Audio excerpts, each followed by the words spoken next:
So, eto na po ang ating finished product ng ating seafood boil na ginawa nating kajun. Hello po, kamusta na po kayo? Ako nagkikrave po ako sa seafood boil. Kakaina, nasa farmers ako, nandun ako sa pamangkin ko, may pwesto siya doon. Napabili ko ng, sabi ko, nagkikrave ako sa seafoods, kajun. So, ito naman po, version ko ito. Ngayon, ito, pakita ko sa inyo, naglaga na po ako ng 2 corn. So, kukunin ko na po siya. Pakita ko lang sa inyo close up ang ating seafoods, boil. Naglagay lang ako ng 1 baso at kalahating tubig. Pero yan, niluto ko muna siya para madali na po siyang, kasi ang mga seafoods po, napakadali. Yung pong pinaglagaan yan, hindi ko tatanggalin. Diyan natin ilalagay yung ating seafoods. Ito po lang ang akin nabili, yung puset, kalahating kilo lang, kasi ako lang, tsaka yung aking anak sa taas. Tapos ito, ala pa 1 kilo, 1 tumpok-tumpok, na aliwnawan ako. Ayan, kinuha ko na, tapos 1 kilo nitong tahong, nilinis ko na. Itong hipon, 2 kilo binili ko, pero ginawa ko 1/3 na, sa 3 parte pala. Ayan, niluto ko. So, yan, mamaya po gagawa tayo ng sauce niya. So, ibuboil ko lang muna po siya. Ay, pakita ko na sa inyo. Ayan, tutuloy siya. Kunin na natin siya. Ayan po, ang bango-bango sarap. Kasi nung birthday ni Mark, hindi pala birthday, yung late upload na namin, Mother's Day, nag-treat siya sa seafoods, yung kanjun niya. Bitin ako ang alimasag. 2 piraso yung nakita ko ata. Hilati sa gitna. So, ito po tabitin nyo. Tapos, ang liliit. Kaya nakakita yung malaki-laki. Kumbaga, saan pa yun. So, ito po, ilalagay ko yung luya muna. Siyempre, kasi nilansa po yan. Ayan. Ayan, dyan natin siya. Tapos, uunahin ko na po itong tahong siguro. Ay, ito na alimasag. Unahin po natin siya. Ayan. Sabay-sabay ko na. Ayan. Ayan. Ayan.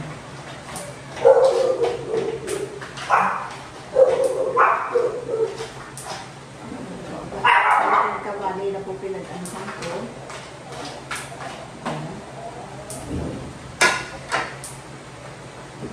Mamaya na itong patatas. Yung patatas ko, iba na sira na, isa lang yung nakaligtas. So, itong tahong, yan. Nilinisan ko na siya, tinanggalan ko na siya mga balbas. Sabi ko, ayan, 2 lang naman kami dito. Ayan. So, yung pusit ko, ayan. Bubuin muna natin siya. Pero hindi ako naglagay ng tubig na yung konting-konti na lang po tira nito kasi magtutubig po yan. So, ito po yung hipon, tinanggalan ko na siya ng balbas at saka yung bitukan niya, sinundot ko na. Alam niyo naman yung pag-ano ko dyan. So, ngayon, mag-aan po ako ng konting salt. Sabi ko, magluto nga ako niyan kasi yung kinainan namin, hindi sa pinipintasan ko. 1,000 mahigit. Ang lilit pa ng mga hipon. Grabe. So, gagawa na lang tayo ng ating paminta na rin. At ibuboil natin siya. At i-boiling, gagawa tayo ng sauce na. So, ipapatong ko na po sa ibabaw itong patatas. 1 piraso na lang. Kasi yung binili ko mga bulok na pala, hindi ko napansin, naka-stack dyan. Hindi na ako bumili kanina kasi in-expect ko meron pa. Pero buti may isa pa. So, cover natin. Balikan na lang natin mamaya, mga after 15 minutes. Kasi mahina na po itong apoy ko. Habang inintay natin itong maboil, prepare ako yung gagawin natin sauce niya. Yan. So, ayan po, ating silipin. Ayan na siya. Yan, dahan-dahan lang nagbo-boil. Hintayin pa natin, naka 15 minutes na. Kaso mahina yung aking, yung dekuryenting plate. Ayan. So, another 5 minutes po. Hintayin natin niya. Ayun, kasi yung kanyang sabaw, bagya-bagya lang nakibot-kibot. Ayan, hayaan natin maluto muna para madali na po ang paggawa ng sauce niya. Ayan, ayan. So, eto na po, naka-ready na. Maglalagay tayo ng salted egg. Yung pula, kinuha ko na. Nilagay ko sa freezer kasi ginawa ko po iyan. Baka sumobra ng alat. Ayan. Tapos, maglalagay tayo ng oyster sauce. Ayan. Konting asin uli. Kung kailangan pa, palagay ko hindi na kasi kung may alat ito, babalansin niya yung sweetness ng ating seafoods. So, meron po akong chili flakes na ilalagay. Ayan. Ayan siya. So, yung siling buo din po na maanghang, lalagay ko yan pero hindi ko siya pipigain. Parang dekorasyon lang siya. Maglalagay tayo ng cajun seasoning. Mga 1 kutsara lang po siya. Kasi pag sobra, hindi na po siya masarap. Ayan. Ayan siya. Ayan. So atin na po siya nga hanguin. So, ililipat ko muna po siya dito. Ito. Dito po muna siya ililipat. So, doon tayo magigisa na rin. Ayos, ayun. Ang galing ko muna siya. So, ililipat ko muna siya lahat dito. Wow, mabigat pa. Mabigat pa.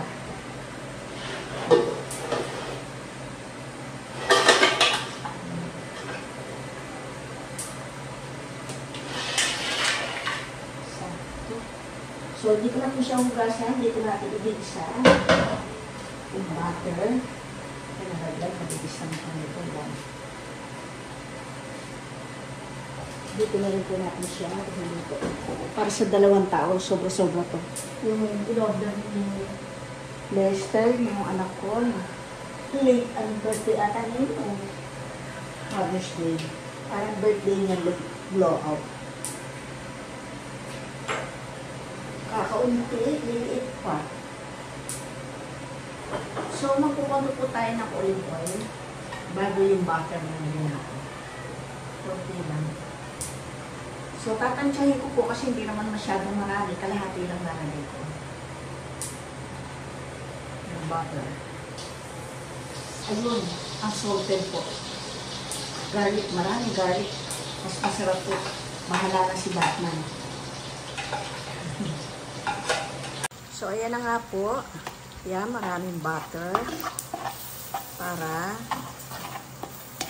palagay ko. Tama lang yan. Bahala na si Batman dyan. Ilalagay ko na po yung cajun powder.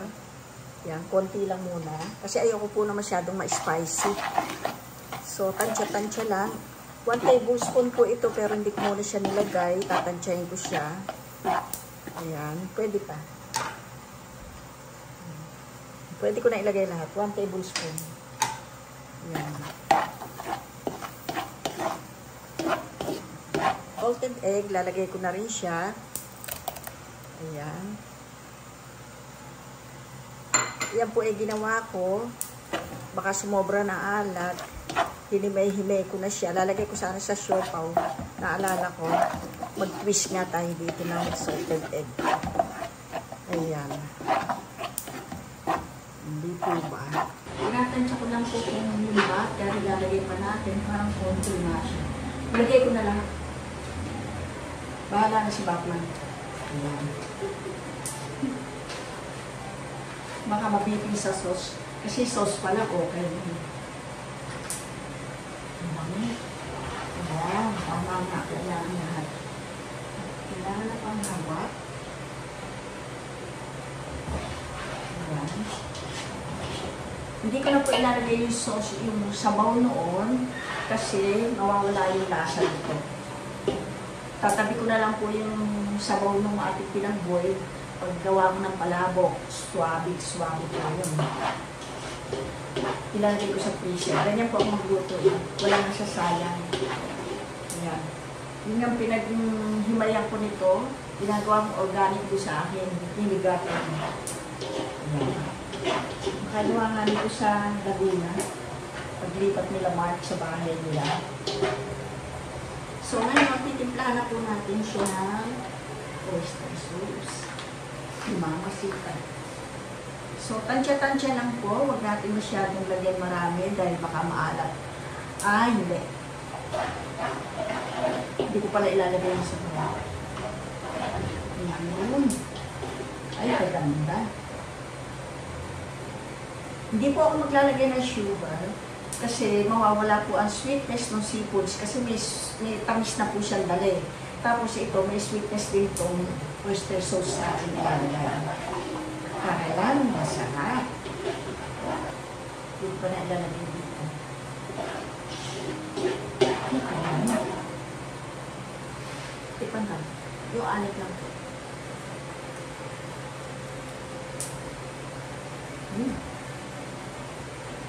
Ang sarap ng itlog na maalat. May alat na siya. Maglalagay po ako ng chili flakes. Yan. Paminta pa. Konti pang oyster sauce kasi hindi ko siya malasahan. Wala. Tikman po ulit natin.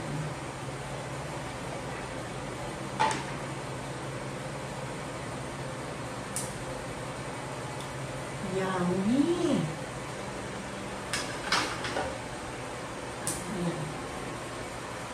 Nalalayan ko na lang. Hindi ko na pinutol-putol po yung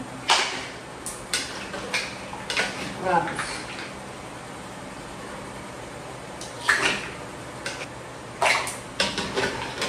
Wow, puro laway na ako. Makakalimutan ko yung mais. Madami, dalawa lang kami. Samantala in order, 1,000 mahigit, kakaunti. Tapos ang liliit ng hipon, kakaunting hipon, ang liit pa ng crabs, hinapin ko sa gitna.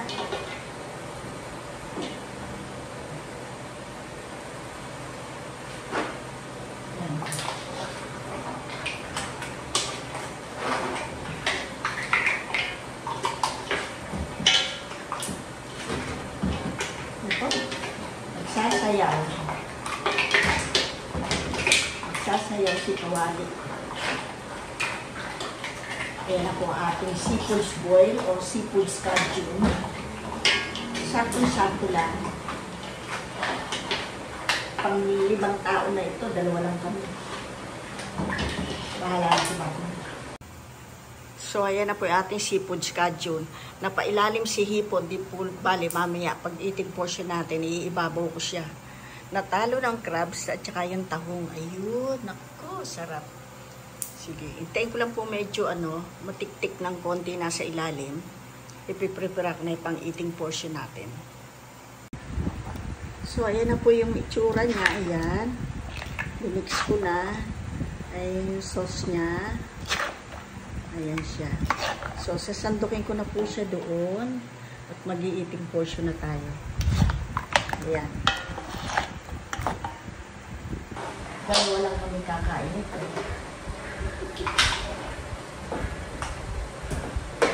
May pusit, may hipon, may tahong, may almasag, may mais. Pagtago yung mga hipon. Ang dami yan. Sa ilalim.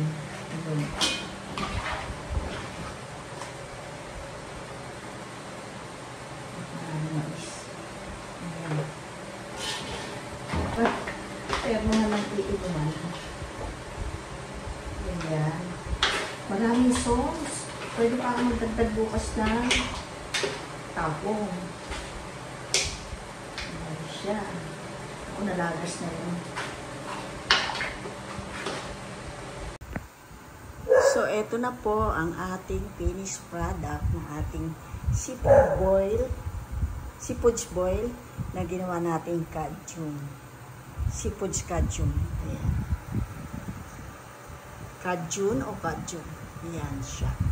Ayan, para sa 2 lang yan. Bahala na si Batman. Sige po, eating portion na po tayo.